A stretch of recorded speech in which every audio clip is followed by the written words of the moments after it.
Well, it's my pleasure to introduce our panel on seniors, hospital, and the healthcare crisis. We have Nancy Altman, president of Security Works. She's been an active, progressive voice forever. We have Wendell Potter, an author and president of the Center for Health and Democracy. And also, you should know that we went to college together at the University of Tennessee in Knoxville, and we both worked on our first campaign together to get somebody elected to head the student council. That's right. Yeah, how about that? That was a long time ago. And our Senator, U.S. Bernie Sanders. U.S. Senator.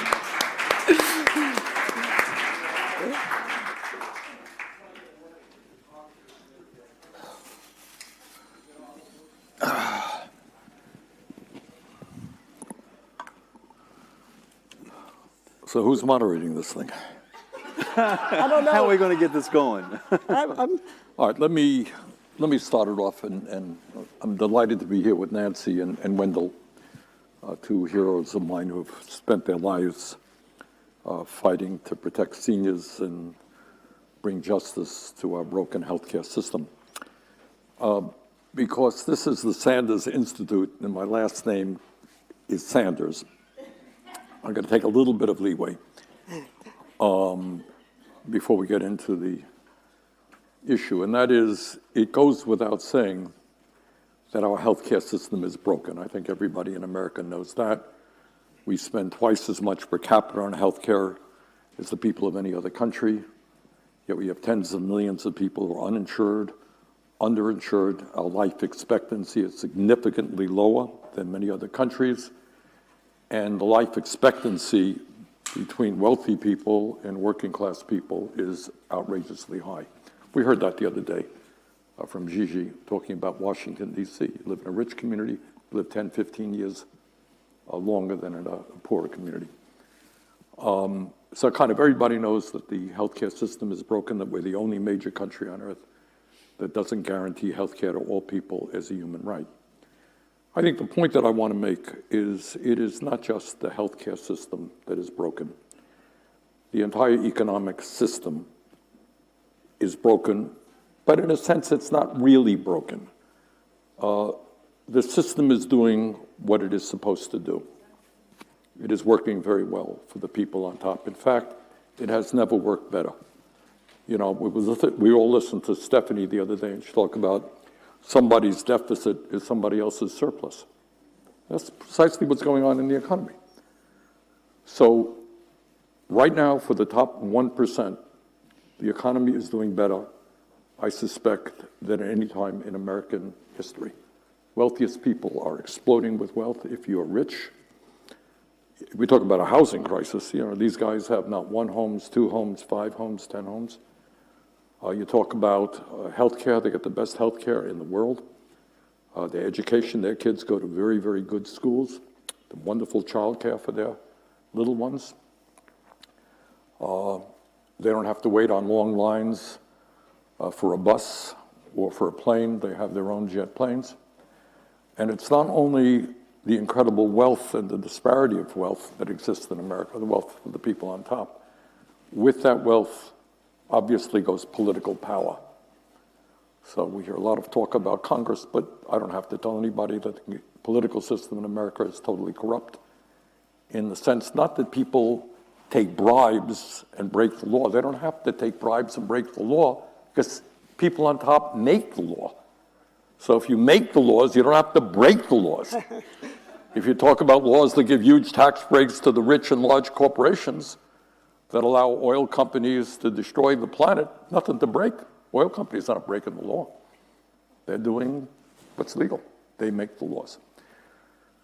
So I think our overall goal, and when we talk about seniors, and Nancy and Wendell know a lot more than I do about it, it's the same old story. Yeah, we got, in the richest country in the history of the world, 25% of our seniors are trying to get by on $15,000 a year. Try it sometime. Half of our seniors are trying to get by on $30,000 a year. When I talk about anxiety and stress, half of older workers between 55 and 65 have virtually no retirement savings at all.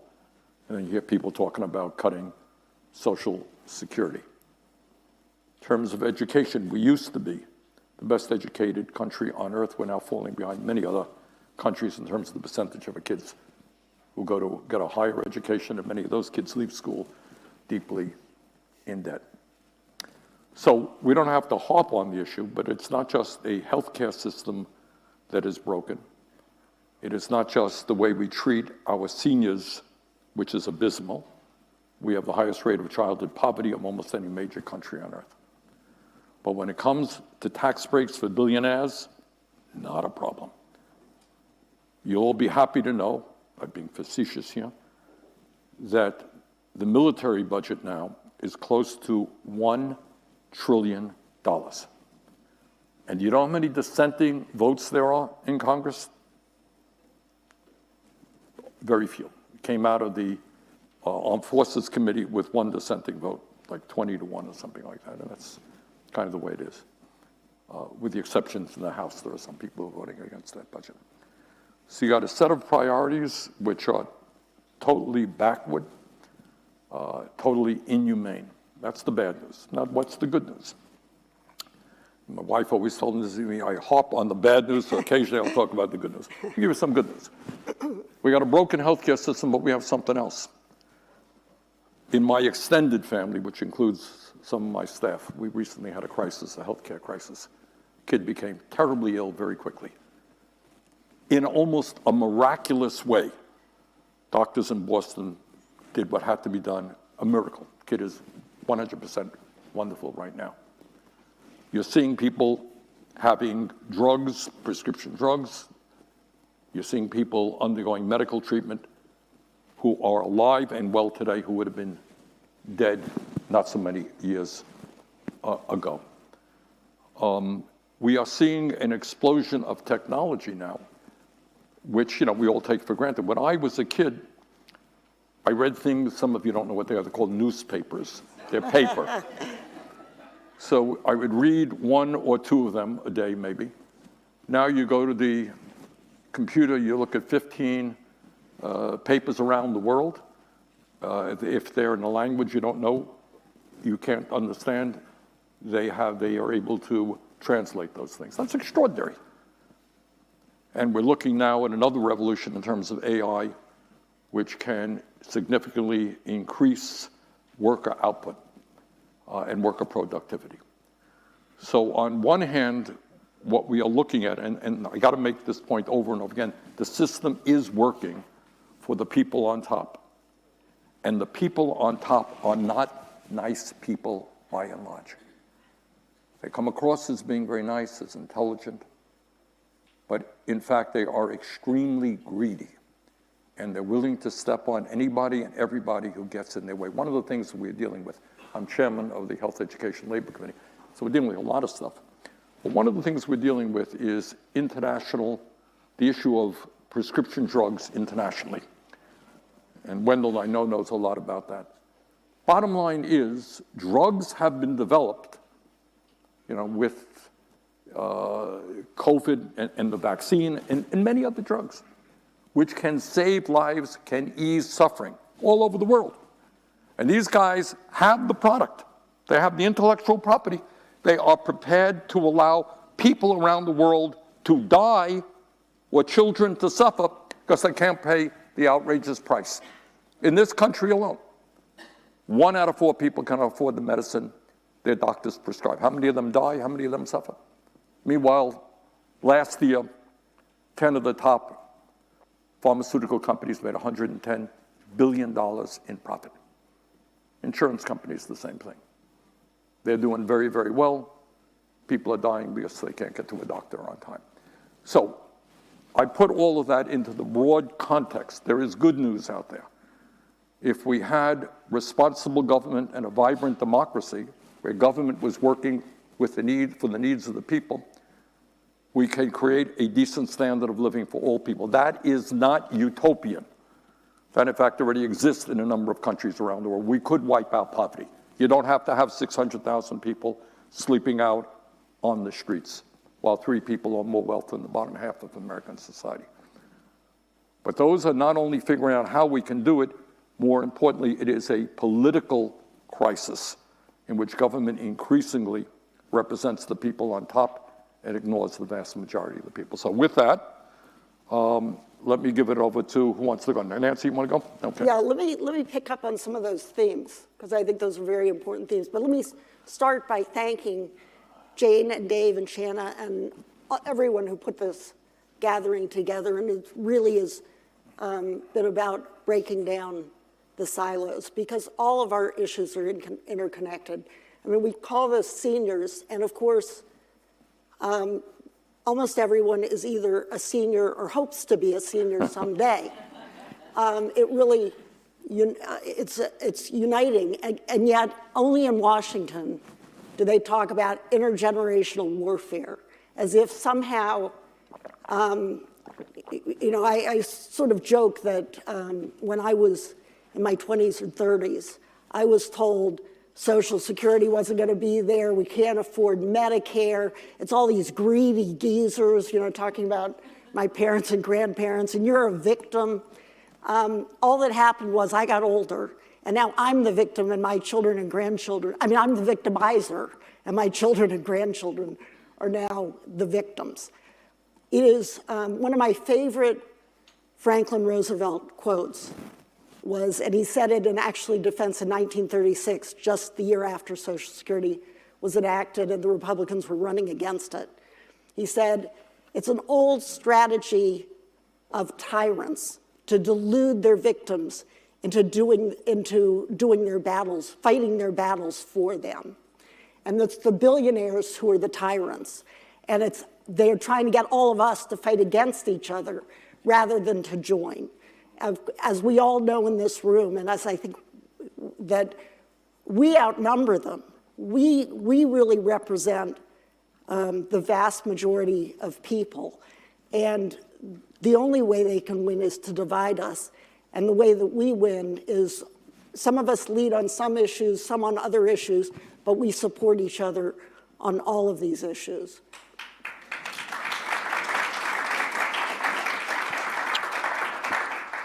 So I define Social Security, and Medicare is part of Social Security, the way that Franklin Roosevelt and his advisors and the architects defined it, and that was basic economic security.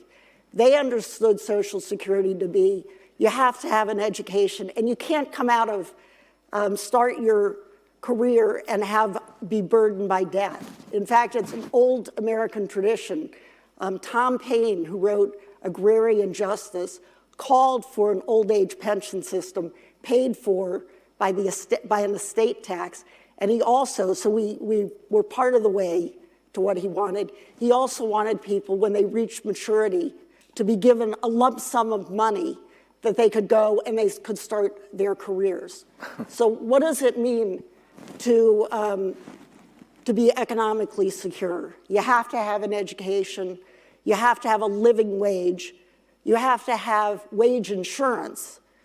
In a society like ours where you're dependent on your wages, what is wage insurance? You need to be insured against the loss of wages in the case of unemployment. You have to have it in the case of old age, disability, death leaving dependents.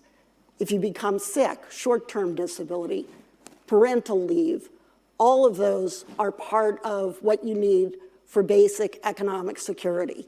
Now, it's interesting that Franklin Roosevelt came close to proposing guaranteed universal health care.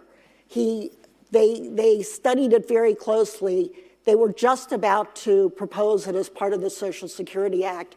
Like today, the medical establishment came down hard against it. And at the last minute, he decided, he was worried that it would bring the whole bill down, so he decided to remove that part. He kept talking about it even during World War II. He was trying, he wanted it to be part of this second Bill of Rights. He then went to, Truman tried it, and it they kept blocking it. So they came upon a strategy, which is, let's start with Medicare for seniors, and we'll expand that. They actually had a debate whether it should be seniors or children, because seniors were in the disproportionately high healthcare needs, and they could not get insurance. But children, it's much less expensive, and then you have a whole lifetime of care. So they debated it. They decided to start with seniors. In 1972, people with disabilities was added to Medicare coverage, and they talked about Medikids, but progress stopped. It was, government's the problem, all of that. And so what they did was they stymied any kind of expansion, and Senator Sanders is on the forefront fighting for Medicare for all, fighting for adding hearing, vision, dental, all of which are extremely important.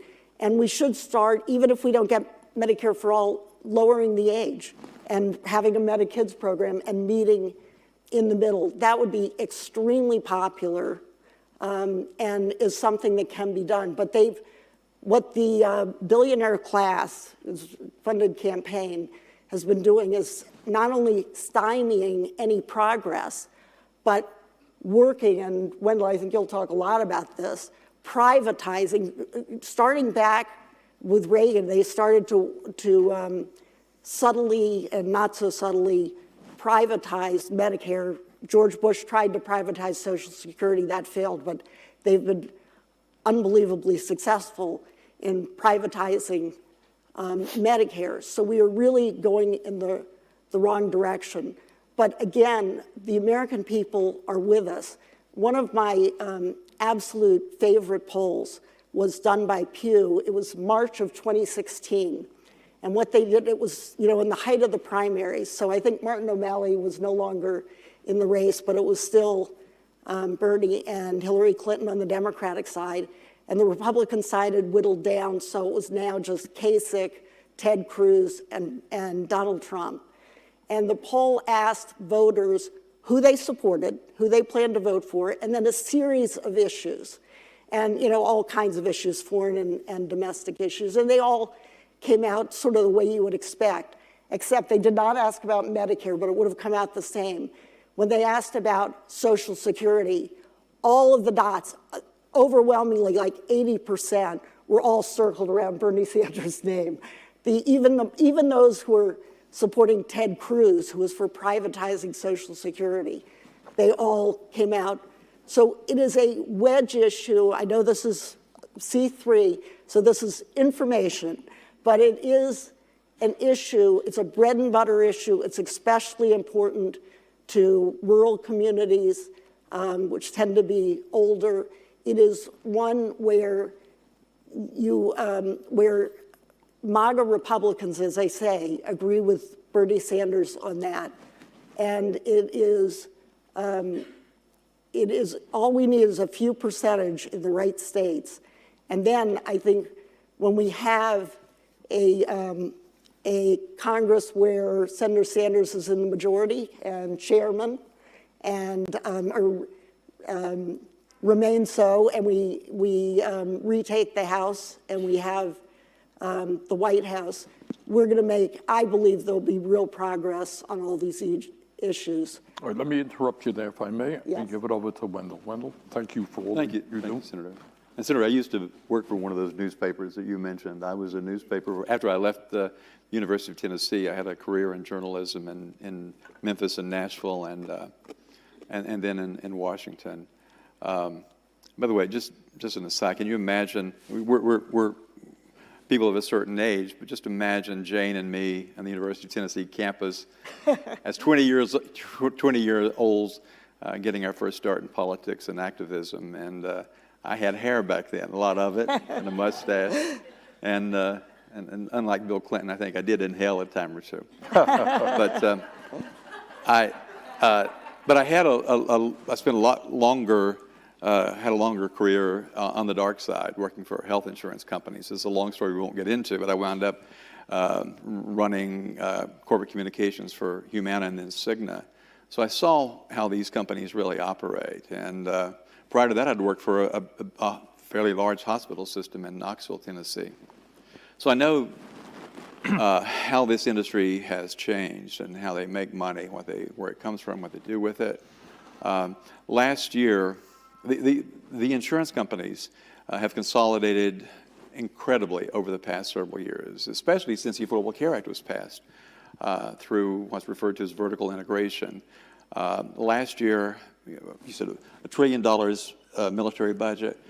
Last year, $1.4 trillion flowed through the 7 largest for-profit health insurance companies.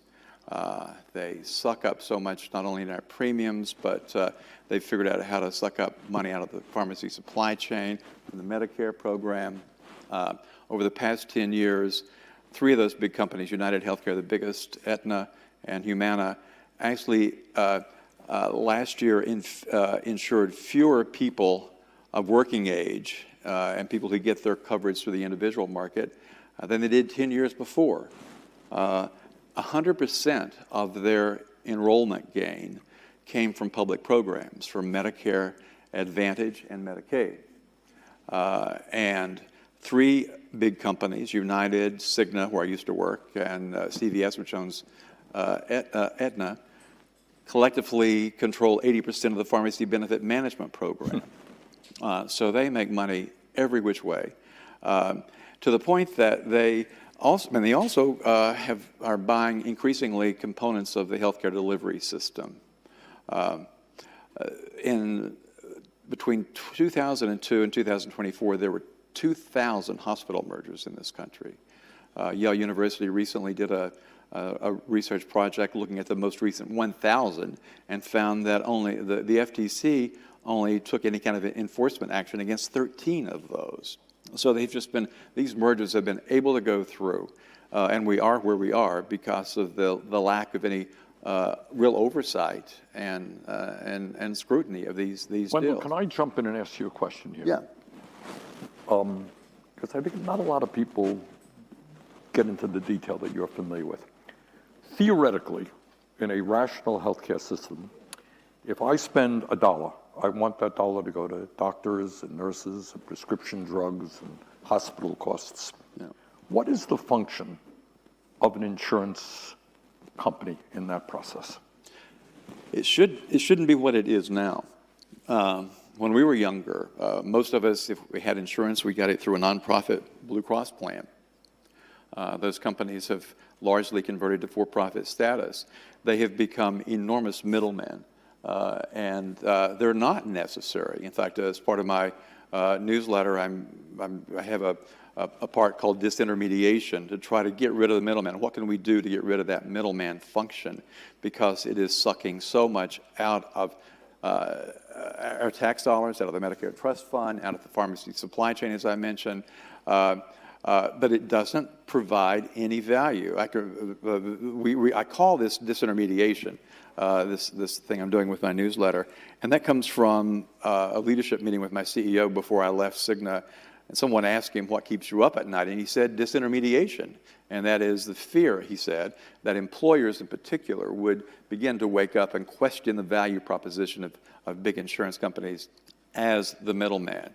But they, as middlemen, take more and more and more of the dollars that we spend on health care. What percentage, do you have it in your head? What percentage, if we spend $1, what percentage of the middle guys get who don't provide any health care? Just as one example, in the pharmacy supply chain, of every dollar that Medicare spends on prescription drugs, 41 cents of that dollar goes to insurance companies, to their PBMs.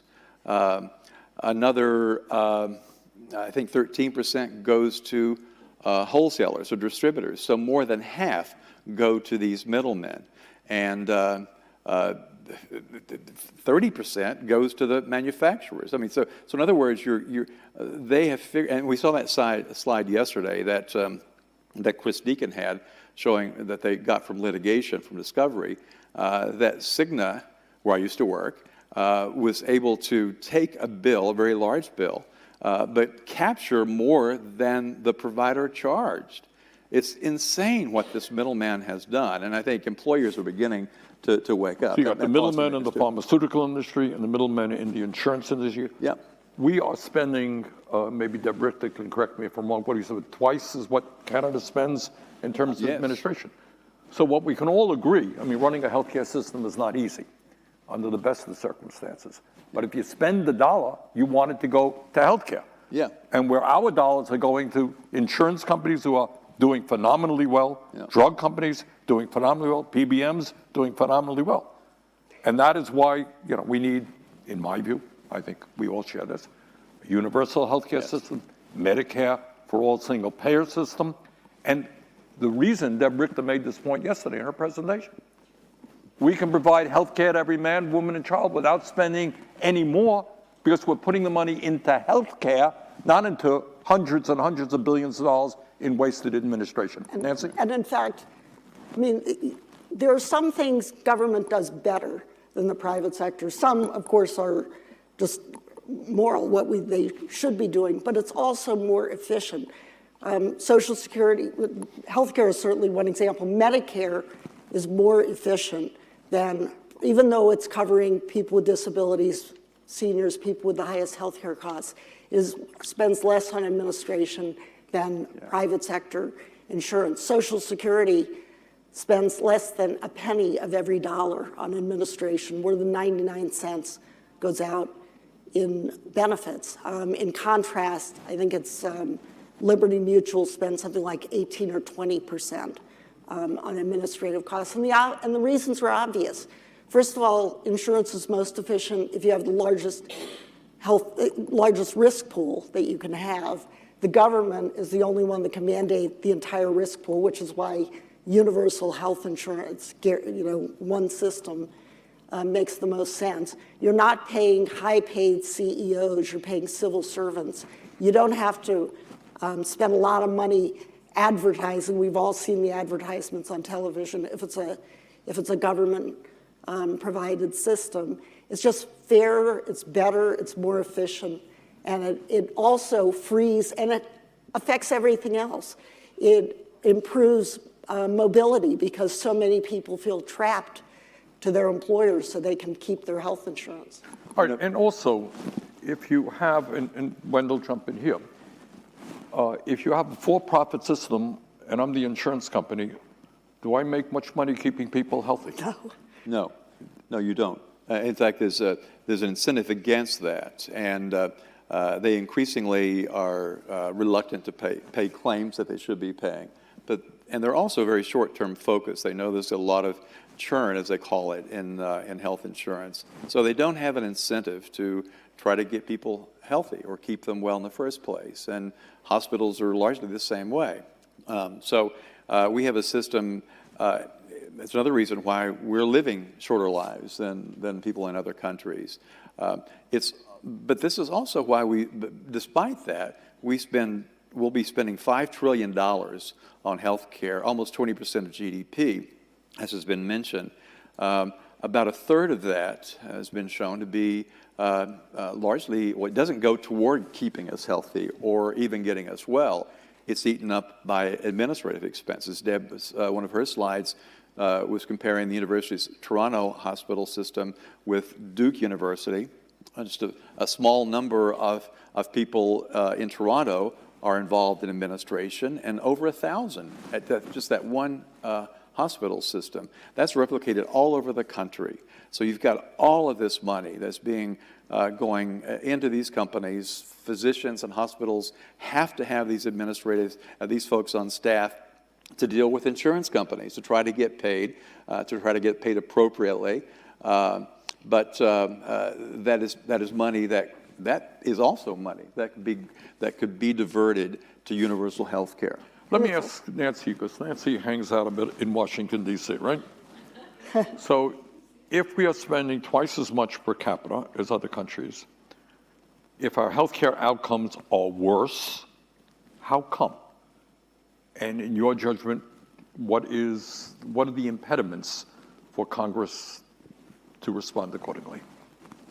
Well, I think it's the politics, not the policy, because it's obvious that that system, in fact, I was going to mention, we were talking about the efficiency, there's a wonderful video that you did that if anyone hasn't seen it, they should, because it's not just the cost, it's also the stress when you're feeling sick and you should be focused on trying to get better, your family should be focused, and instead you're running through trying to figure out how to pay, how to get approval. We did a meeting years ago in Iowa, which I'll never forget, in which we talked about medical debt. We have about 500,000 people every single year who go bankrupt because of medically related debt. So think about it for a second. Think about coming down with cancer or serious heart disease. All of the pressure, oh my God, you got to deal with your life. Am I going to live? Am I going to die? All of the pressure on you. And then on top of that, suddenly, you're worried that your family is going to go bankrupt. Okay. And we had stories where people would not even tell their wives about what was going on for fear of the financial implications of that. But think about the cruelty of people not only having to worry about whether they're going to live or die, what it means to their families, but whether their families are going to go bankrupt. All right, but I wanted to get about what are the, without being partisan here, in many ways, sadly nonpartisan, what are the, you bump into lobbyists in Washington, D.C.? I mean, are we having a vigorous discussion? When you turn on TV tonight, you're going to have CBS saying, we spend twice as much as other countries, our outcomes are worse. Wendell, why is that? Yeah. Nancy? Big pharma is part of the reason. In fact, when drugs were added to Medicare, as they should have been, they were done not just that it's a benefit, that it's part of your benefit. It was a private, it was like Medicare Advantage, a private insurance piece, and they forbade Medicare from even negotiating. Specific language was put in by a chairman of a committee. And just coincidentally, do you happen to remember, Nancy, what happened to that guy who was chairman of the committee who put specific language in the bill that Medicare could not negotiate prices like every other country on earth?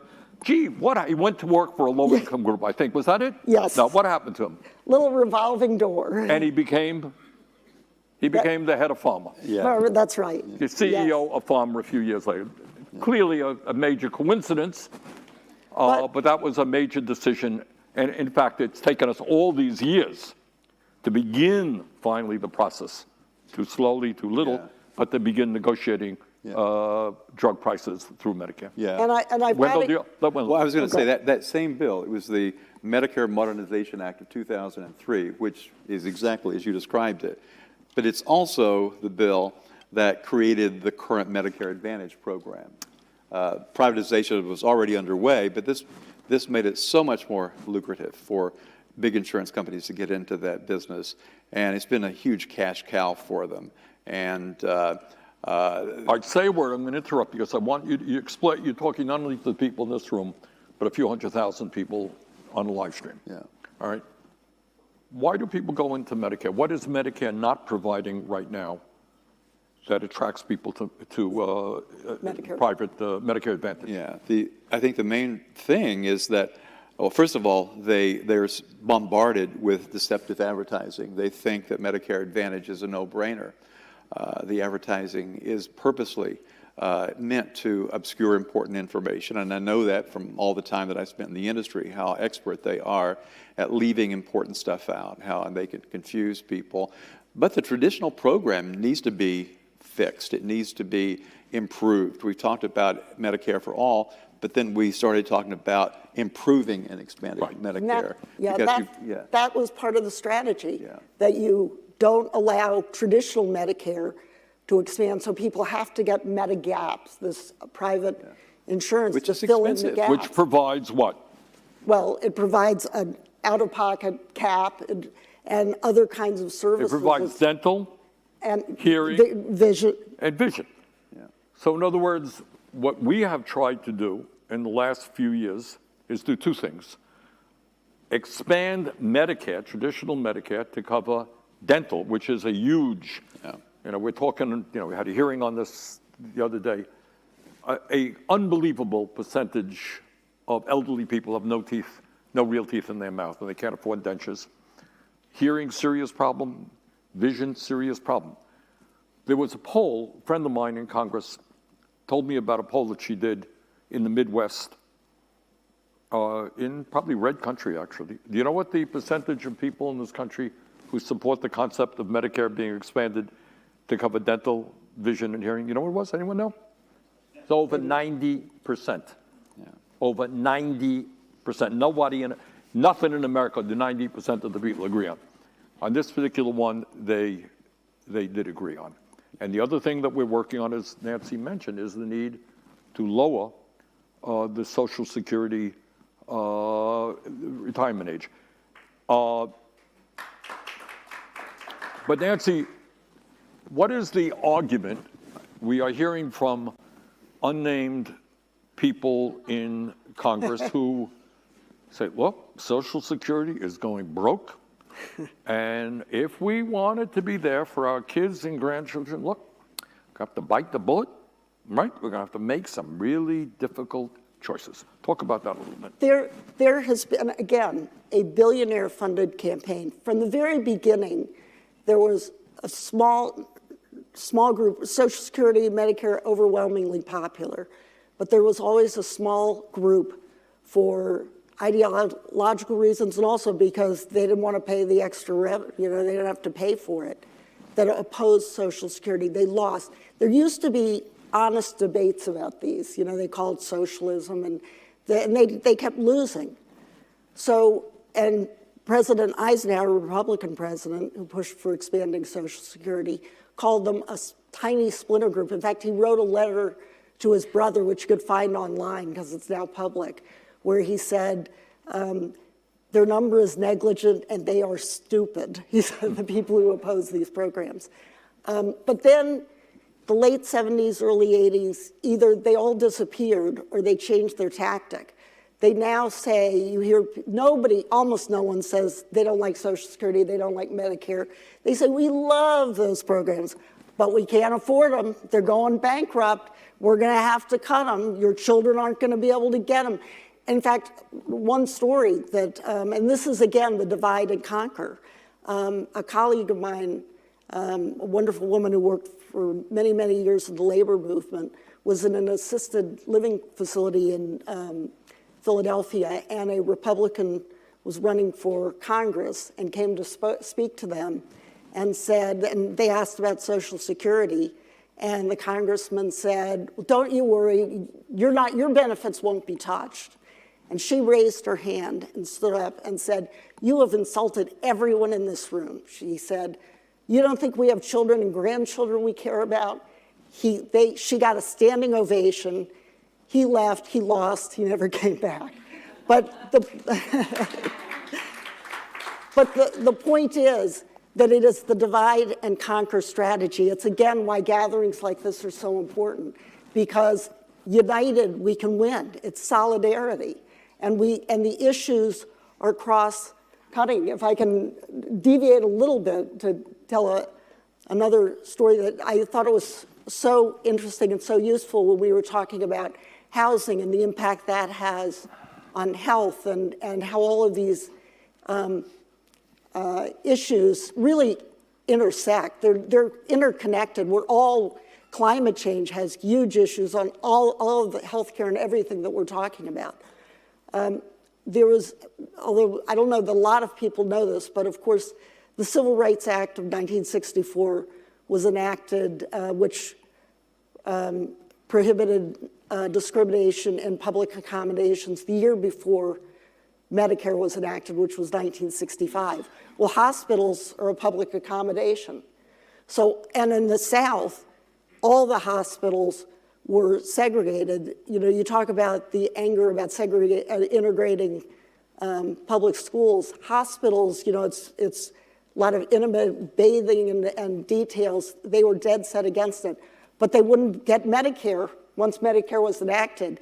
They had 11 months to implement it. The federal government made sure that the hospitals were completely integrated to get Medicare, and they were. Okay, let me jump in because I want to stay on Social Security. Sorry. We're talking about elderly. What is the response to folks who say, well, look, we all love Social Security, but we got to save it. The only way to save it is raise the retirement age or cut the benefits, right? What they forget to mention is that right now, if Wendell makes $16 million a year and you make $160,000 a year, you're paying exactly the same amount into the Social Security Trust Fund. So what you have been advocating for years is what we call lift the cap, right? If you lift the cap and you tax all the income of the individual, you know what we could do? At a time, by the way, when the billionaires pay an effective tax rate lower than working class people. If you do that, you can make Social Security solvent for 75 years. So you end the discussion of Social Security not being there for our kids. And the second thing you do is you raise benefits by $2,400. A year, yeah. All right. And that is a bill that should be voted on. Well, we're going to push it, believe me. All right, Because- but it is, again, these And, are... and it would put Republicans in a bind because they don't want to, they're against raising revenue, so they'd be against it for that.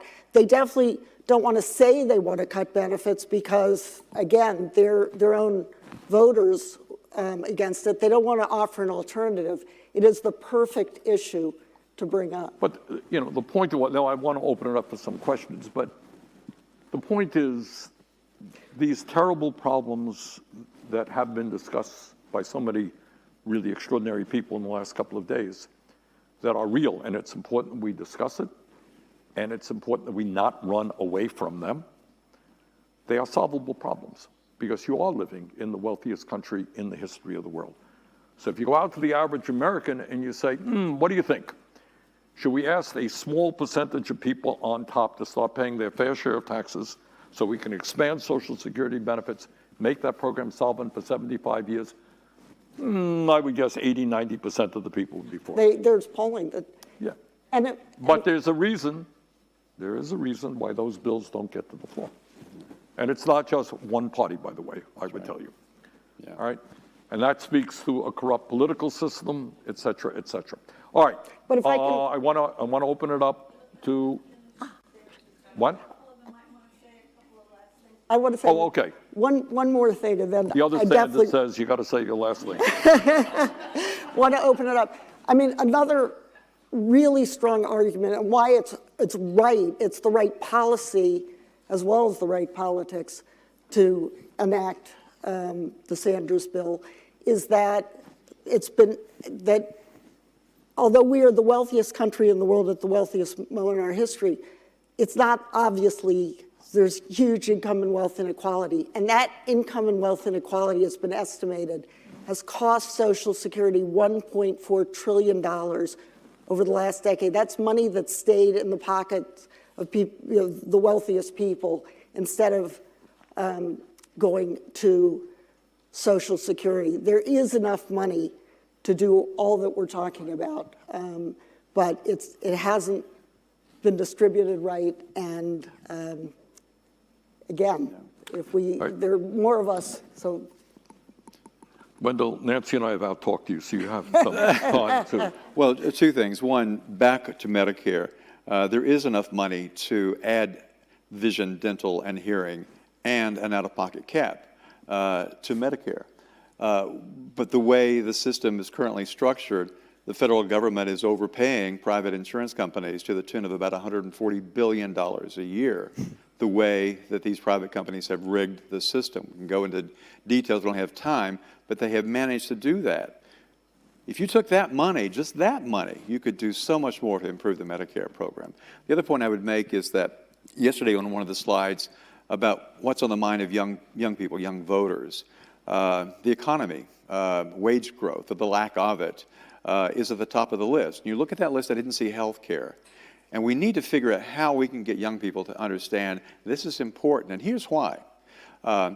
If you have a job and you get benefits, you're not getting the raises you should be getting, because the money that could be going into your bank account, into raises, your employer is having to ship it instead to a private insurance company. That's why young people are not getting, or anybody who is working is getting compensated the way they should be. But these insurance companies are taking not only our premium dollars, they're making us pay enormous amounts of money out of our own pockets. There are 100 million Americans who are in medical debt. Most of those people have health insurance. So these companies have figured out how to really screw us all and screw employers as well, too. So we've got to, and the reason we spend 17%, almost getting close to 20% of GDP on healthcare is because of the greediness and all the money that we spend wastefully. But we can improve people's lives. And when you spend that much of GDP on healthcare, that means there's not enough money to spend on housing and other things that we need to be spending money on that would improve people's lives and enable people to make a living wage. Okay.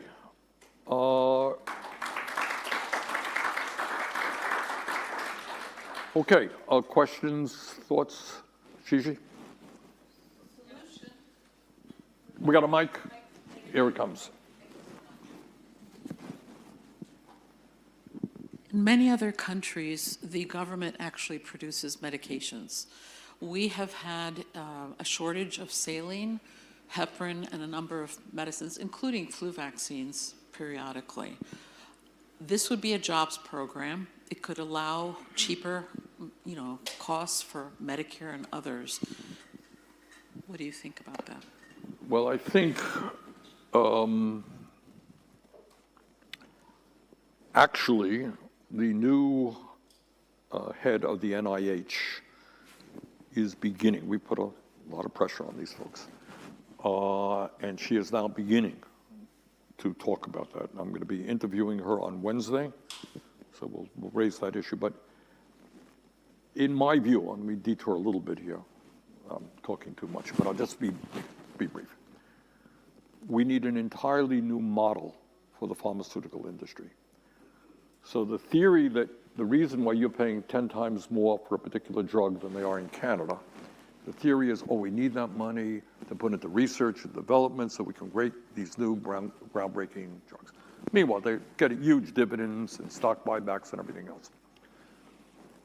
And, I think often, people like Jonas Salk and these other people who developed vaccines, and Jonas Salk said, it was the thrill of his life, the achievement of his life.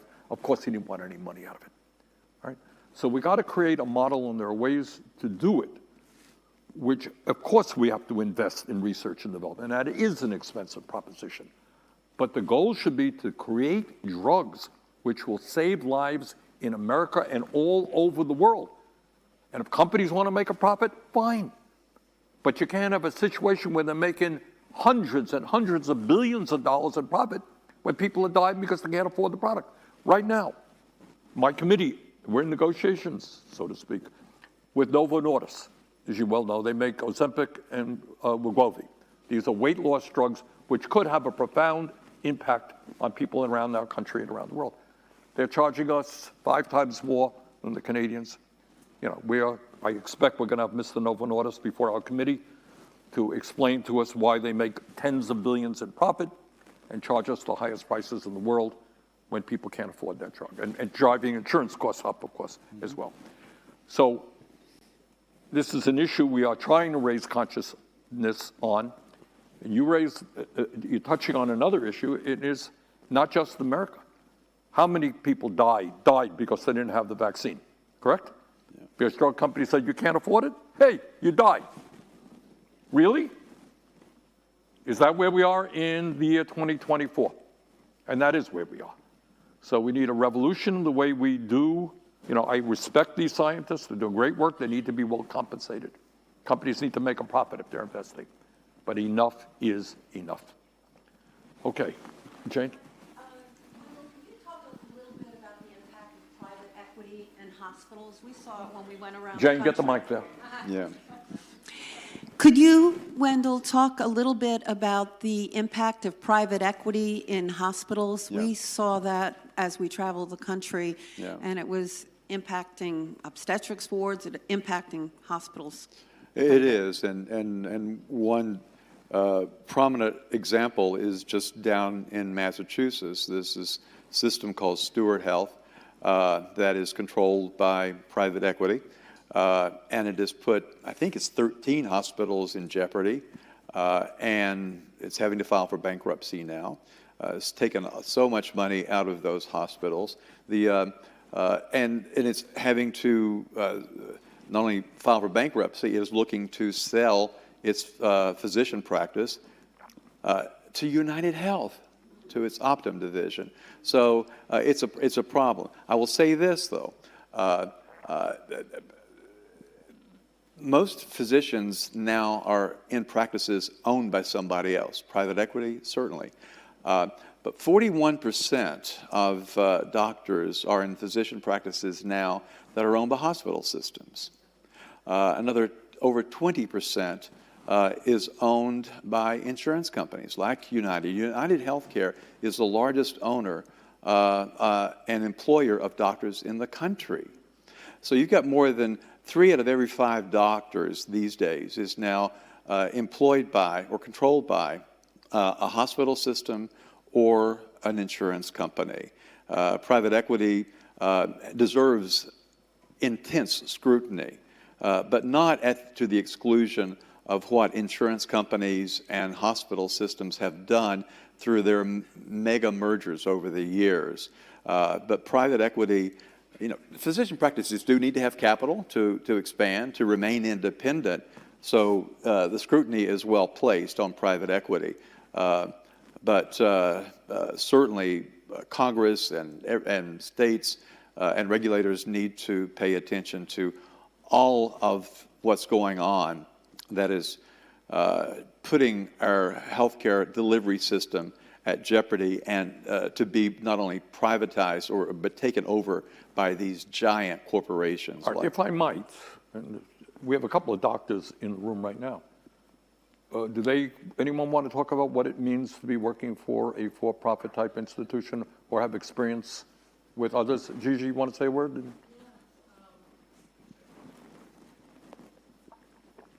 I worked for 37 years at a... Hold the mic closer to you, man. I worked for 37 years at a for-profit institution. I'm now working for a nonprofit. I can tell you it's awful. 1 in 3 physicians over the age of 50 since COVID have dropped out and counting. It's demoralizing. It is, talk about the administrative bloat, it just keeps increasing. Yeah. It's disheartening. We get treated, I think we've been stripped of our professionalism. And, the capitalist model of, everybody's a worker bee, and I'm not saying that physicians deserve anything more than nurses or other clinicians, but there's been real humiliation, I would say. And remember, restricted covenant, which is a huge issue. You can't, in DC, you can't work within 8 miles. Well, if you're in a larger state, that's not a big deal. But for people who have families, you can't. Okay. Any other doctors want to say, or anybody else? Paul, I got a hand over there. I'm a healthcare provider. Okay, raise your hand. That's good up. I'm going to try not to cry or get upset because this is really Hold upsetting. the mic close to your mouth. Yeah, it's really upsetting for me to talk about this, but I'm a clinical social worker. I work part-time at a local designated agency, the Howard Center, and I have a private practice in clinical social work. Cigna has paid the same since 2010 and refuses to give me a raise. Our designated agencies have been struggling. The amount we increased the funding doesn't keep up with inflation. And I think the greatest insult, and this is the thing that's hard to talk about, is that myself and thousands of healthcare workers are facing massive increases in premiums. I have to pay $730 a month premium with over $10,000 deductible, and then over that, 20%. And I've had COVID 5 times. The insurance companies rejected the claims, and I had to go find the rule and send it to them. And then they acted like, oops. And I said, how many people has this happened to? And they're like, we can't tell you that. Who didn't know that it's covered, that they were supposed to pay for COVID treatment. And then most recently, they told me that the doctor said I needed a $1,000 drug because I've had COVID 5 times. And there was no coverage for that, and I can't afford that. And so I think the greatest insult is that you have thousands of healthcare workers who are providing services that we can't afford, and it's not sustainable. And I'll just say this: is like, I'm at the point where I want to cancel my insurance. I want to stop accepting payment from them and just trade it. Trade, like we take care of each other, mutual aid, and insurance strike. If 50,000 healthcare workers refuse to pay insurance, what will that do to the market? But I don't want to hurt others, but I'm just saying it's... More and more doctors and facilities are not taking not taking insurance. Cigna, that you mentioned, not giving you a raise, not covering things they should, but they announced that they, this year, will spend $11.3 billion buying back shares of their own stock. That's what's happening to this money. And when you buy back stock, it benefits no one except shareholders and a few executives. I used to benefit from myself. I know how it works. I handled financial communications for Cigna for 10 years. That's where the money's going, folks. We have a Wall Street-controlled healthcare system, a Wall Street-driven healthcare system. And when that happens, the top priority is to enhance shareholder value. Wendell, the gentleman, and I thank you, in 2 minutes you summarized about 90% of what's wrong with the healthcare system, both as a provider and as a recipient. My guess would be, you correct me if I'm wrong here, that insurance companies thrive on the fact that people don't even know the benefits that they're entitled to. Oh, that's right. That's right. And someone had mentioned, I think Gigi, about health literacy or the lack of it. People just don't understand it. It's enormously complex, and that benefits health insurance companies and everybody in the healthcare system. They don't understand their benefits. They don't know that, sadly, the difference between a deductible and a co-payment and a co-insurance payment. It's incredibly confusing. People, when they shop for coverage, they look at premiums and they don't pay attention to what happens on the back end. Every year, it's a term in the industry. You don't hear it publicly. They talk about it to investors. It's called benefit buy down. You pay more money every year for your premiums, but in one way or another, they're decreasing the value of that, and it takes a form of prior authorization. Increasingly, they're refusing to cover something that your doctor says you need, and that, by the way, is contributing to related to what we were saying here. Moral injury. Doctors and nurses and other caregivers are using that term to describe what it's like to work these days when you're dealing with all these constraints and all these demands, like prior authorization, you know that your patient needs something, but the insurance company is saying, no, we're not going to pay for it, or if it's delivered, refusing to pay the claim. And when you have 100 million people who have medical debt, most of those people have insurance. Most of those people the vast majority have insurance. And increasingly, people are not using their policies, Senator, because they know, even at this conference, people have told me of people that they know who have not gone to the doctor for fear of having an out-of-pocket payment that they can't afford, and they have died. That happens all the time, folks, day in and day out. People are dying, they have insurance, but they are afraid to use it. They're afraid to pick up their prescriptions. They walk away from the pharmacy counter because PBMs refuse to cover it. They make you pay hundreds, or if not thousands of dollars out of your own pocket for medication. All right, I want to get more questions. Okay. Yes, ma'am.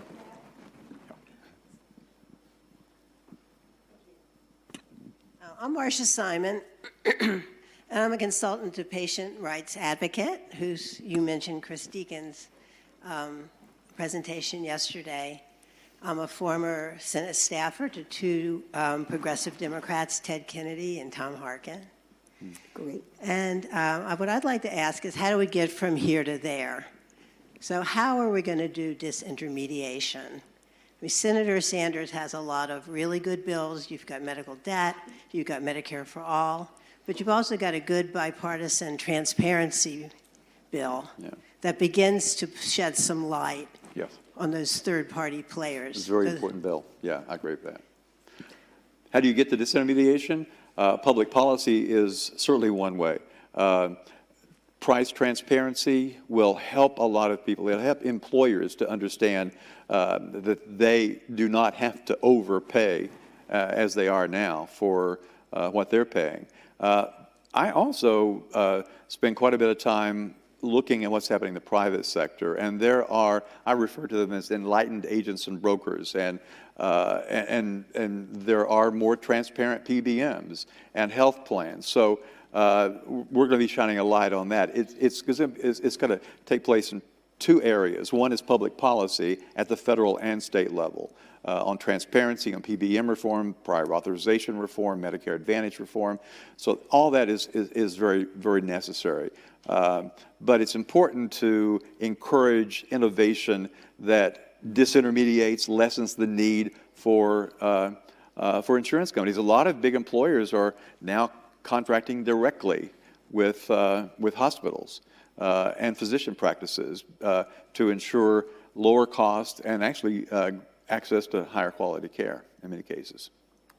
Okay. And no out-of-pockets. Other questions? Yeah. Stephanie and Josh also back there. Okay. This is not really medical, but so many of the things that we've touched on this weekend, I sit as the chair of the retirement system in this town, and I also served on the retirement system for the state $5 billion fund. Everything that we've talked about this weekend has some link to private equity, whether it's your farmland loss, your water systems being bought up, your housing problem, the hospital thing. Private equity is becoming the root of all evil. So I just throw that out for your consideration.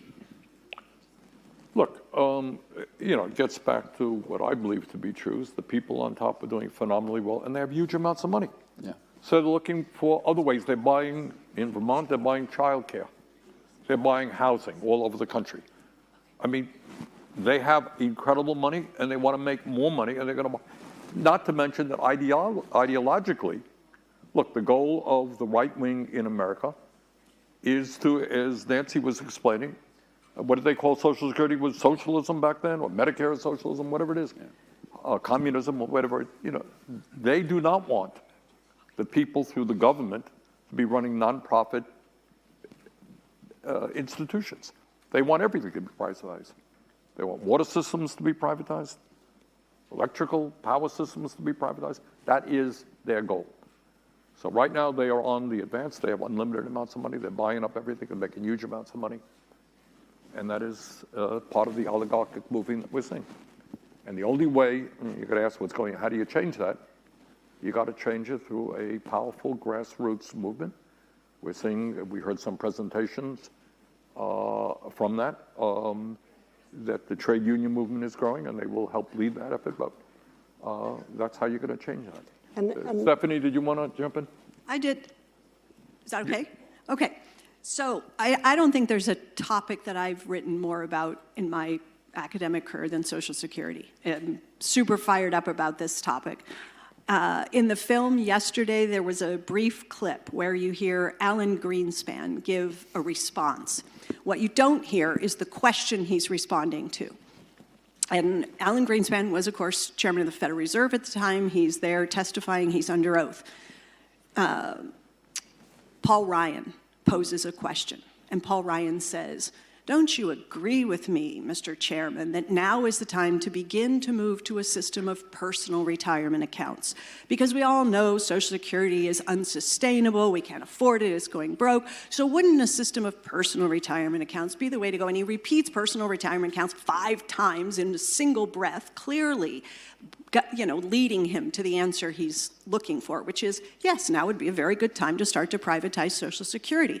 But Alan Greenspan didn't do that. He gave what I thought was a remarkable response, okay? And that's what's in the film. He leans into the microphone and Greenspan says, "I wouldn't say there's anything unsustainable with Social Security the way it's set up today. There's nothing to prevent the federal government from creating as much money as it wants and paying it to someone." all the color drained from Paul Ryan in that moment, right? Because Greenspan had just taken off the table the affordability question. No, it's not about the money. He went on to explain the money can always be there, okay? The money can always be there. Now, what I want to ask you is, we're always told that the money is running out. And the reason that you can see the money running out is because we've set it up with these dedicated earmarks in the form of these payroll tax withholdings. So the Social Security trustees put out their annual report, and every year you see the line that goes like this, which is the cash that's projected to come in, and the line that goes like this, which is the dollars that are projected to need to be paid out. And you're okay as long as the trust fund is adequate to cover those looming shortfalls. So old age survivors insurance, disability insurance, hospital insurance. The trustees tell us there are problems with all three, but not with supplemental medical insurance. What's different about that one? You got Medicare with 2 trust funds, Social Security with 2 trust funds, so you got 4 trust funds, 3 of them are in trouble, and one of them in the trustees report, they just say, this one's fine, there's no problem. Why? Because the legislation says no matter what happens to the trust fund, the payments will always be made because they come out of quote-unquote general revenue, meaning there's no solvency issue. So the question is this. The Problem Solvers Caucus gets together. They want a Simpson Bowles 2.0 sort of thing. They bring together a number of people to provide testimony. They invite former Congressman John Yarmouth. And Yarmouth goes in and testifies. This just happened not too long ago. And everybody's convinced that we got to solve Social Security either with cuts, means testing, you know, whatever it is. And John Yarmouth said, why don't we just give Social Security the same authority to pay future benefits that we've already given to supplemental medical insurance? Why not just do that? And then the problem is solved, because it's not about the financing, it's about the budgetary authority that was granted to one kind of payments and not to the others. I wonder what you say to that. Well, there's the genius of Franklin Roosevelt is that the program, I mean, absolutely you could do that. In fact, back in 1941, Roosevelt wanted to raise the FICA rate, and Congress didn't want to. It was the middle of the war, and they did put in an authorization that if Social Security couldn't meet its benefits, the general fund would make up the difference. That was repealed in 1950. So there is precedent for it, but I actually personally think it's the wrong way to go. Social Security is overwhelmingly popular. The genius of the Roosevelt administration and Frances Perkins, there are a number of women, Barbara Armstrong first, many of the women are responsible for Social Security, and they understood to make the program popular and sustainable permanently over time, which is what they wanted, it had to embrace basic American values, and that's what it does. It's an earned benefit, so it's return for hard work. A minimum wage worker pays in with the first dollar of earnings. A 16-year-old who has a summer job pays into Social Security. It unites us. We all pool and we all pay out. It's got range, divorce spousal benefits that are add-on benefits. It's got a range of things. The other thing it has, like private pension plans, which have to be segregated from the general fund. It's got a segregated trust fund with dedicated revenue. And people know that they've earned that money. In fact, I think it's the way, and again, it's your bill that's so brilliant, that it is the way to get meaningful tax reform. Because if you have progressive dedicated revenue that gets paid into Social Security, you get, otherwise it's sort of good government and they're going to always be cutting taxes. This pins them against each other. So I think the system that was set up, it was a fundamental feature of the program that was set up starting in 1935. I think, again, it's the genius of Franklin Roosevelt that he understood the American people and understood how to keep the program popular and separate from, I know we hate the deficit debates, but Social Security was protected from those debates. It doesn't replace, it was just as a backstop. Josh. So I talked to you about this, Wendell, earlier. I personally don't have health insurance right now because I have a union. I'm with the DGA, the Directors Guild, And the Directors Guild, as a union, doesn't provide health care. They work with a private healthcare insurance company that tries to kick you off your health insurance constantly and all the time, and they succeed quite often. I've never had a whole year of coverage. I get kicked off after 9 months, and then I have to go do it all over again. And so the first question is there any option for a union not to work with these rapacious, capitalist companies that are constantly trying to screw over their members? That's one. The second one is, when I did run out of insurance, I was told by the plan that I could join my plan again for the sum of $1,300 a month. Now, I said no.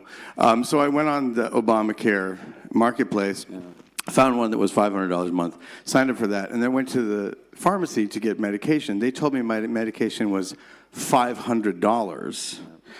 But without insurance, it was $120. So what the hell is going on there? And All can right, you Wendell, shed any light on explain why to this it's young more man what's going expensive on. with insurance? So I just said, I'm not going to sign up for insurance. I'll just pay the, you know what I mean? I do know the what whole you thing. mean. So It's those it's a ridiculous. two-part question. Yeah, it's ridiculous. But yes, there are some alternatives, and that's why I do this disintermediation thing. The term that a lot of folks use for these big for-profit companies is BUCA. It stands for Blue Cross, United, Cigna, Humana, Aetna, Aetna and Anthem. But you don't have to work with those guys. Employers don't know there's an alternative, but there are some much more ethical and transparent. And I'll talk with you later. I think that's one of the things I want to try to help employers understand. Don't work with those big guys. They're going to take you to the cleaners, and they're going to screw your employees as well too. But yes, you're right. It's insane, Senator. You can go to the drugstore and pick up your medications cheaper by paying cash than showing your Cigna card or your Aetna card. There's also a discount coupon right there that they tell you to scan. Yeah. And send it to them. Have everybody done this? It's amazing. Yeah, yeah. They've got it, and most people don't know that. They don't know that they can do that. In fact, some pharmacists, they've been gagged and have been unable to legally tell you can get it cheaper in a different way. In Brooklyn, they have a QR code on the counter of the Walgreens pharmacy that says, yeah, it's $300, but if you scan this code and then on your phone send it to us, it'll be $20. Yeah. Something like this is so crazy. And even if they will allow you to get the drug that your doctor says you need, and often the way they construct the formularies, the drug that your doctor says you need is not on formulary. And that's because they cut deals with manufacturers to guarantee them volume. And that means, in many cases, that the more cost-effective drug that would be better for you and actually cost less is not on your formulary. It's quite the game. With that note, let me do an advertisement for my committee. Tell you what we did to try to simplify the thing. 25 million people in America have asthma, and others have COPD. Compared to other countries, our people are paying many, many hundreds of dollars for inhalers. We negotiated with the major companies, Berlinger, Ingelheim from Germany, AstraZeneca, GlaxoSmithKline, and Teva. And as of yesterday, if you have the Berlinger Ingelheim product, the inhaler, you're going to pay $35 at the counter, as opposed to many hundreds of dollars. Simple. You go in there, that's it. You're on their computer, you pay $35. We think in a few weeks, AstraZeneca is going to implement their program. Same thing. GlaxoSmithKline needs a few more months. They will pay their thing. But what we need to do is bring simplicity to the system. The more complicated it is, more money everybody makes along the way, right? Yeah. Ellen? Yeah, I just want to say, can you hear me? I don't have the thing. Let's get a mic for the stream, please. Yeah. It's really a comment, not a question, but Powered on. It's okay. I'm so sorry. Powered on. Oh, is it on now? Powered on. Oh, sorry. I'm so sorry. Is it on now? You hear me? Yeah. Okay, I want to say, I think what this discussion shows, because, you know, the left gets very splintered, and there are lots of things that divide the left, and people fight. And I think Medicare for All is one issue that can unify all of us. I know it's not happening tomorrow, but this discussion shows, because everybody in this room has a healthcare story. And those stories are about the problems with having a crazy for-profit system with these middlemen that are completely unnecessary and that raise our costs. And I just hope that we can think about this as an issue that it really brings us all together. And I know there are lots of intermediary steps, like wonderful things that come through your committee and disintermediation and all that, but you know, Medicare for All really should be something that we can all fight for, and it's not, we can get there, is what I'm going to say. So. Yeah, Sarah? let me just, you know, obviously express agreement with Ellen and tell you another factor that we don't talk about very much. How many people do we all know who stay on their jobs that they dislike because of the decent insurance that they're getting, or they have a wife or a husband who's ill, and they stay on the job? And if you had universal health care, you could do actually the work you wanted to do, and you would get health insurance. Now, one of the political issues, which I don't want to get into now, it's a longer discussion, but when Ellen talks about the path toward Medicare for all, maybe Wendell, you want to say a word on this based on your experience. If I am an employer, right now, I just did a hearing a few days ago right here in Vermont, a family plan, I think a Blue Cross Blue Shield family plan costs about $40,000. Mm-hmm. So if I'm a small businessman, that is astronomical. How the hell do I pay my workers anything if I'm spending $40,000 on health insurance? Why are employers, in your judgment, you know, in Canada, they don't have to worry about that, right? Yeah. Unions don't have to sit down and negotiate health care plans because they have health care. Why are employers, is it ideological? What is the reason why employers are saying, hey, I want my workers to have good insurance, I can't afford it, let's have a Medicare for All plan? Why are employers not jumping on board that? Ideology is one thing. A lot of them have been led to believe that bigger government is bad, and there would be more regulations. They just have an aversion to any talk of regulation or bigger government, so you've got that. The other is that they have been lied to for so many years by insurance companies. I think that gig is going to be up before too long. But they also get tax considerations. If they do offer benefits, and I think the tax code should be changed, but they get a lot of money in tax breaks. But smaller employers increasingly are not offering benefits. They can't afford it. And so many of us work for companies that have fewer than 50 workers. And increasingly, they're throwing in the towel. They're just not able to offer benefits. And a lot of people in this room are uninsured because of various reasons, because of the cost. But employers are, I think they're beginning to wake up to realize that it's just an unsustainable, untenable situation. And Jane, let me just, Jane, how are we doing on time here?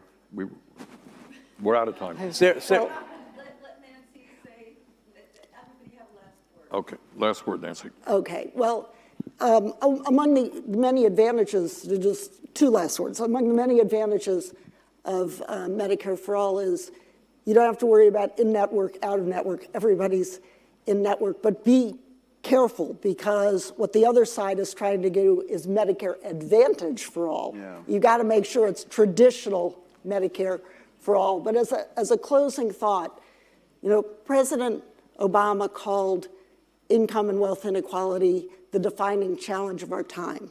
The last time we had this kind of inequality was back in the 1920s. And what did we do to end that inequality? We passed a minimum wage, maximum hours. We gave workers the power and rights to collectively bargain. We created Social Security. What should we do now? We should increase the minimum wage so it's once again a living wage. We should strengthen workers' ability to collectively bargain, and we should expand Social Security and Medicare. Good. I would say that one of the things that we need to understand is that the system we have now, with these big companies becoming bigger and bigger, United Healthcare is now I think it's the fourth largest company in this country. When I started working in the industry, few people even heard of United. CVS Aetna is right behind it. Cigna is up to number 13, far bigger than any other healthcare company, but bigger than GE, bigger than GM, bigger than companies you've heard of forever. These companies are massive. Because as they've gotten bigger, we have seen this enormous transfer of wealth from regular folks to shareholders of these big companies and to the executives of these big companies. So just know that. And you may be young, you may not. Young people think they're invincible. I remember I did too, bulletproof. But if you think about the economy and the economic problems that you face, see them as a bad guy, because they are standing in the way of your getting a raise, getting the health care you need, and your parents and everybody you know too. So it is an enormous transfer of wealth from middle-class folks to billionaires. Let me conclude by just picking up on Ellen's point, and that is, despite the massive propaganda efforts on the part of the insurance companies and the drug companies, at the end of the day, you know what? You go to the average American, you say, do you think health care is a human right that should be guaranteed to every man, woman, and child in our country, regardless of income, regardless of where they live, regardless of how old they are? People say yes. Do you think we should join every other major country on earth in moving forward in that principle? People say yes. So it is, and the last point that I want to make, it's not only, it goes even deeper than your ability to go to the doctor and not worry about the cost. It really talks to how you live in a society. If I'm going to make money off of you, you're going to a doctor, a very basic need, and you're walking in there, oh God, I can't afford it, what are they going to do? As opposed to saying, hey, I'm an American. Yeah. And like everybody else in our country, of course I'm entitled to health care. And thank you, doctor, for your hard work, and you're doing your job well, and the hospitals are doing their job well. And we're all the goal is to improve our health. Think about the psyche impact of that, as opposed to a system where doctors are working for large corporations, you're not seeing enough patients, cut your time down, you can't afford to go to the doctor, you have to stay on your job because you have decent insurance. So it's more than just healthcare. It is creating a society where people are able to care for each other rather than see a few make huge profits. On that note, thank you all very much. Thanks, Glenn. Thank you so much, Sean. Good job. I got a picture of you with Jane.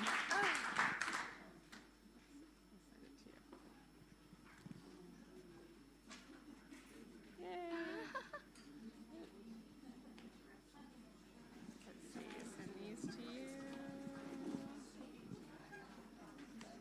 You might need to lighten them up a little bit. Okay. Oh, I gave you the other one too. Yeah. Okay. Okay. I don't know what we're doing right now. Gotta turn it on. Hello? He's gotta turn it on over there. Yep. Hi. I did. Hello? No, see, it isn't working still. I'll try this. Yeah. Hello? Good. Hello. Hello? Yep. How's it going?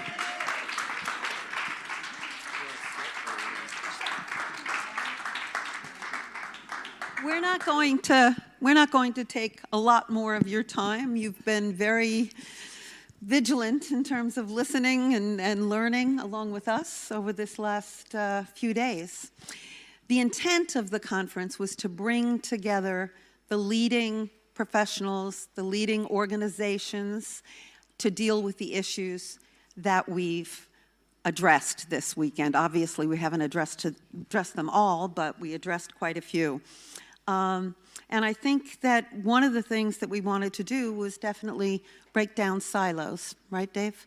And one of the we wanted to also offer an alternative to the anxiety that is pervasive in the society over the last several years. And I think that that has been somewhat accomplished through a number of the speakers. I would agree. I think a point I wanted to make was, well, actually, Nancy Altman did a great job. She said, united we are stronger. I think bringing all of these organizations together to have these conversations is very important, not just to me, but hopefully everybody here that attended. I'd like to thank Michael Weinstein at the Healthy Housing Foundation for his support. I'm going to go down a bit of a list here. So Joseph Givargis from Our Revolution. Maurice Mitchell from Working Families and his crew. Georgia came from the Northeast contingent. We have Meredith Rose Burek, who also is our board chair, and she supported the Women's Health Panel with Mary Haas Foundation. We had Eric Pica from Friends of the Earth, who we all know and admire. Ben and Jerry's provided sustenance. We love Ben and Jerry's. They not only make ice cream, but they just did a post the other day about, hey, we're not just going to make ice cream. That's not what we're about. They do stand for a lot of social justice issues. Ben Jealous from Sierra Club, who was amazing on Friday night. Yeah. I think those were our sponsors, and we couldn't have done it without them. Sorry. I did mention Nancy Altman, but Social Security Works, big supporter. Nancy for coming up here. Alex Lawson and the whole crew. Their arm, Strategy, and Hustle did the live stream for us, and they did an incredible job. So we're very thankful to have them here. Yes, absolutely. We've also had Common Dreams come and document this, and we look forward to reading about it. And everybody can see the live stream as we go along. It'll be on our website and on YouTube for quite forever. So anybody who missed it, feel free. I am gonna, just because I'm referring to my notes here, Ariana Jones just started with Next Gen, and she jumped at the opportunity. Very last, we reached out, and Next Gen supported as well. I would like to thank Champlain College. I worked with Hannah at Champlain and her staff, and they did an incredible job putting on this conference. I think a lot of people liked being up here, we had our own little space. So with the students gone, it was left all to us. So a round of applause, not just for Hannah and her staff, but the cooks in the kitchen, the people that made the food, all of the staff that worked this event for Champlain, as well as, this is going to take a while, but I would like to thank our staff, Shayna Fram, yes, our Shayna. communications director, and then our volunteers. We had Jesse Warren, Krista Harness, and Chloe Baliba. And our biggest volunteer, she mentioned it in her opening, Jane is actually a volunteer up here. She puts countless hours into this event, so we're very appreciative. Thank you. And Dave is the executive director of the Sanders Institute, and none of this would have happened without him. Now, one thing I wanted to point out is that we heard, I don't know how other people felt, I kept on hearing themes in here about the fact that we need to reframe the issues, we need to restructure the systems, we need to have a better coordinating with each other, collaborating with each other. I also heard a lot more optimism than I expected. And sometimes people get together at conferences and it's depressing, it's overwhelming. And in this time and age, it could be. And it's a testament to all the people who are leading these organizations, who are doing the work, whether they're up on this stage or out here in the audience, that you have all been thinking not, oh, this is terrible, it's overwhelming. It's, how can we solve this? Let's make this happen. We can do it.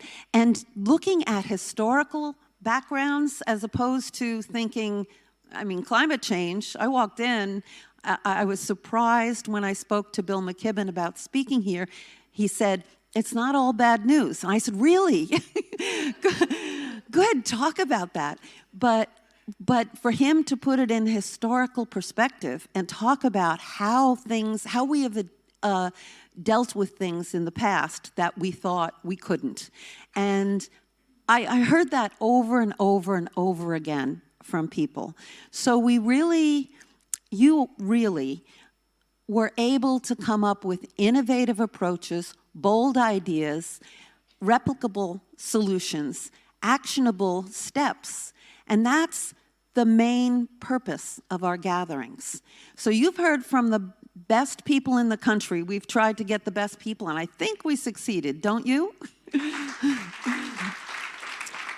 And we want to, I think our task going forward at the Institute is to really listen and encapsulate the recommendations that have come out of this, the recommendations for future action, how we can coordinate and collaborate more effectively. We hope to be a hub of that, of being able to spread the word that is out there. And we also think, we learned, and a number of speakers spoke about international, other countries and how they're doing things better. And we've been in contact with people in Germany and Ireland and England and the Netherlands and everywhere, I don't know where else, but, and they are very interested in having Sanders Institute gatherings over there.